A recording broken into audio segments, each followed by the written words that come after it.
আপনারা দেখছেন নাইক্ষ্যংছড়ি সোনাইছড়ি ঘুমদুম বিডিটিভি।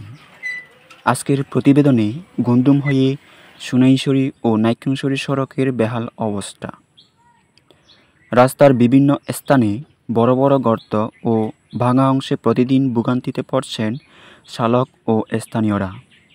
যন্ত্রাংশ নষ্ট হয়ে যাচ্ছে গাড়ির, দুর্ঘটনার ঝুঁকিও বাড়ছে প্রতিনিয়ত।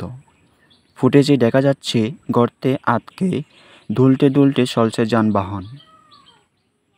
এক চালক বলেন,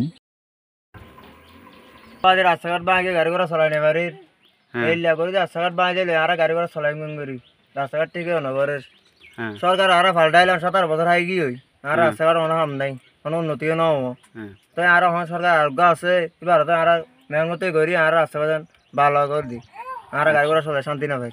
আচ্ছা, রাস্তা মানে সমস্যা না, বেশি সমস্যা রাস্তা গাড়ির দিনে দিনে খারাপ হয়ে যাগই।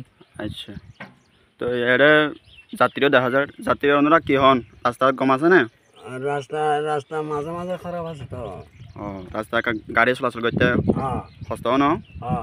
আচ্ছা, আজ ব্রিজ করছে দে আজ 3-4 বছর আজ ব্রিজের হাত ক্লিয়ার ন এলে বেশিরভাগ সরকার দুমরাই না আর বালা সরকার বই তুমি আচ্ছা সামান নইলে এলে আর গাড়ি ঘোড়া যদি বাজে লই তুমি কালবারটা কথা হইল গিয়ে কালবার না একখানে রাস্তার কান উন্নত হাস নাই এঙ্গো যদি সরকার যদি আর রেল লাগিয়ে হইলে আর গাড়ি চলা চলাই মন করি তো অন্যরা সন্ধ্যে মানে মানে এই রাস্তার হাত শূন্য আর রাস্তা হাত সুন্দর আর গাড়ি ঘোড়া সুন্দর চলা গাড়ি বেলা আর রাস্তা হাস চাই আর গাড়ি ঘোড়া চলাই আর পাক্কা হইল।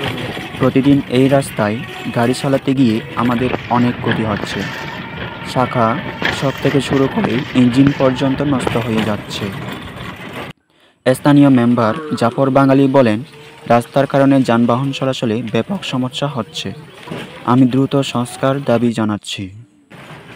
ঘুমদুম হয়ে সোনাইছড়ি ও নাইক্ষ্যংছড়ি সড়কটি সংস্কার না হলে দুর্ঘটনা ও জনদুর্ভোগ আরও বাড়বে বলে আশঙ্কা করছেন স্থানীয়রা। তারা দ্রুত কর্তৃপক্ষের দৃষ্টি আকর্ষণ করছেন। নাইক্ষ্যংছড়ি সোনাইছড়ি ঘুমদুম বিডিটিভি।